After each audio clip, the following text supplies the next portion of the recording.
Okay, so our first case is about online reading for novels, for comics, for stories, and so on and so on. So there are all kinds of companies like this, and probably we all have some experience about that, reading some novels, reading some comics online. So that is somehow kind of different from the traditional way. Traditionally, if I want to publish something, I first need to talk to publishers. They're going to review my manuscript, they're going to review my work, and if they say yes, then we go to next stage. There must be someone who are willing to print my work, distributors, wholesalers, retailers, retail stores. In each layer, there are some people who is going to judge my work and determine whether they want to pass through my work, go to the next stage. So it's very difficult for an author to get connected with the readers. But today, we do have these kind of reading platforms. So the reading platforms is going to connect authors and readers so that the authors are invited to upload their works. If you write a novel, if you draw some comics, you are going to upload your works. And once you do that, readers is going to visit your platform to take a read at those works. Okay? So the cash flows are the following. First, the readers is going to do some free registration. And after that, they're going to browse those novels, browse those comics. Typically, the first chapter is free. So after you take a look at those first chapters, if you feel that that's great, then you pay $5, $10, $15. Then you are able to buy the whole work and then do some reading. Okay? So you pay the authors by buying novels or buying comics. And then whenever you pay something, some part is going to be shared from the authors to the platforms. Okay, 10%, 20%, according to many different situations, according to who you are, or according to what type of articles, and so on and so on. And there may or may not be listing fee. So the difference between revenue sharing and listing fee is that, so revenue sharing is that you pay the platform when you earn some money. All right, that's typically implemented as some kind of ratio. And the listing fee is a fixed fee. You pay that listing fee before you may start to sell your articles, to sell your comics. All right, so there may or may not be listing fee. So that's the typical situation. Now let's consider the following questions. So first, if you run a platform like that, who should be your subsidizers? Who should be your subsidizees? Okay, so what do we mean by this question? You are a platform, right? There are authors and there are readers. So there are at least two things that you may do. So I'm talking about cross-subsidization, okay? So I'm not going to talk about subsidization. At the beginning, you don't have authors, you don't have readers. So obviously, you're going to, for example, raise some fund, try to give some initial discounts to authors and readers, saying that, okay, at the beginning, in the first year, in the first 6 months, there is no charge. Come here and pay whatever you like. But then if you don't want to pay, that's fine. And then you may join, you may read, and then you may write, you may be happy. So you pay by yourself so that the two sides get growing, and that's subsidization. Now we are talking about cross-subsidization. Okay, after you have a set of authors, after you have a set of readers, you somehow need to make money, right? So you somehow need to determine one of the following. First, you may be nice to readers. So you don't collect a lot of money from readers, so you give them discounts. Okay, or you just don't charge them a lot. Then the readers join your platform, and as long as they pay, then you get some money from your authors. All right, or you actually may give discount to authors. So you talk to them, say that, okay, the revenue sharing fee is really low. So you are welcome to publish a lot of works here. If you publish 5, I give you $100. If you publish 10, I give you $10 million. Something like that. You are nice to authors so that you get a lot of works on your platforms, and then readers loves you, and then you collect money from readers. All right.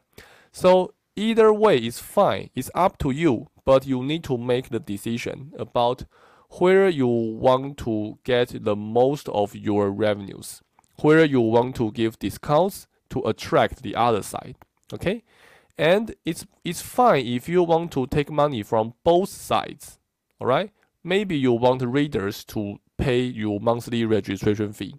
Maybe you still want to do revenue sharing. Okay? That's fine. It's just that you need to think about whether you want to intentionally decrease some price, decrease the revenue you collect from one side to make that side bigger, to attract the other side, and then get more money. Okay, you want to think about in that way. So you may want to spend a few minutes to think about if you are running this platform for online novels, online comics, what should be your subsidizer? What should be your subsidizee? Okay, that's the first question.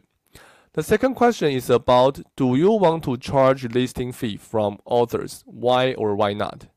The last question is about, well, you certainly may make some money through transactions. You certainly may make some money from advertisements. Is there any other possible revenue source? Well, you may want to think about it. So I'm going to give you 10 seconds. You may pause the video and think about it before you come back to listen to my words.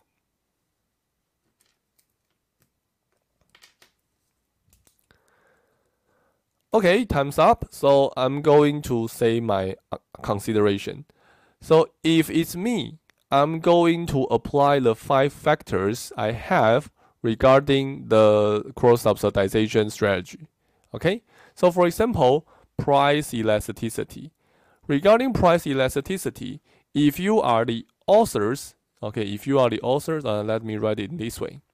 So I'm comparing authors and readers. Okay, regarding price elasticity, basically the readers are paying and the authors are getting money. All right. So if you are already paying, typically you have high price elasticity. You already pay $50. If I ask you to pay 5 more, you hate me. But if you already get $50, if I ask you to give me $5, that's easier. All right. So that's one thing. You may want to think about, well, how about the same side network externality? Then in that case, among readers, that's positive, right? You want to discuss about the story with your friends. You want to take a look at the ratings, reviews that you may obtain on the website. Those are benefits. So you benefit from having a lot of readers. But for authors, basically, that's negative. That's competition.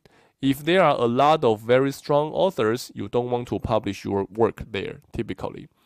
All right? So if you analyze in this way, I guess you would also agree that authors should be your subsidizers, and the readers should be your subsidizee.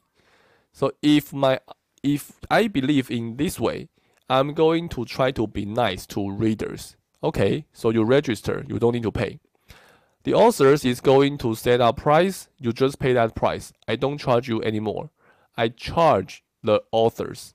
All right, that's the way I generate money. I'm not talking about the initial stage. I'm talking about the final stage. This is my revenue strategy. Okay? Okay, so that's one thing. Also, let's consider listing fee. So, if I want to charge listing fee, I know I cannot charge a lot, right? If I charge a lot, those authors is not going to deal with me. So I can charge them a little bit. But if I want to charge them a little bit, what's the point? Well, if I run the platform and if you do some observation on most of these kind of platforms, including C2C marketplace, typically we do charge a little bit listing fee from most of the authors. We charge listing fee not to get revenues. If we want to generate revenues, we do revenue sharing. What we really want to do is to do quality control. Okay, quality control. So think about this. Suppose this platform does not charge any listing fee. Then what I will do, I'm going to upload all my work, these slides and all my materials up to this platform. Well, just to back up, right? Because there's nothing charged. If there is no listing fee, you understand that there will be a lot of trash on your platform, and you don't want that. You want to do some very basic quality control before consumers do rating and to do anything else. All right? So listing fee seems to be a pricing issue, but actually it's not. It's not for revenue generation. It's for quality control. And we're going to talk about this again when we talk about platform governance. All right? But hopefully you understand that it seems that they are all talking about getting some money. But what they want to do, the purpose is again different. Of course, there can be exceptions, all right? You have listing fee idea for most of the authors, but if you see some very famous authors, okay, they are best sellers. If that's the case, you're not going to charge listing fee from them, all right? If they have proved that they are strong, you don't need to charge them because they want their reputation. All right, so you don't need to worry about whether they are going to upload trash onto your website. They're not going to do that. They're not going to hurt their own reputation. On the contrary, you're going to pay them listing fee. You're going to set the listing fee to be negative for these authors. You want to pay them and ask them to upload their new works onto your platform. That makes sense, right? So listing fee is not used to generate revenue. Is for quality control or for attracting authors. Lastly is about possible revenue source. There can of course be a lot, but probably you also have this in mind, donation. Okay, you may welcome the readers to donate to authors, and then whenever they donate something, you collect 10%, 20% from them. Well, as long as those suppliers on your platform has some kind of reputation thing, you may consider implement donation on your platform. That may be an idea. And that also happens a lot for those online live streaming platforms, right? So that may be one thing that you may want to think about. But before that, of course, you need to have your basic foundation. Okay, that's our case one.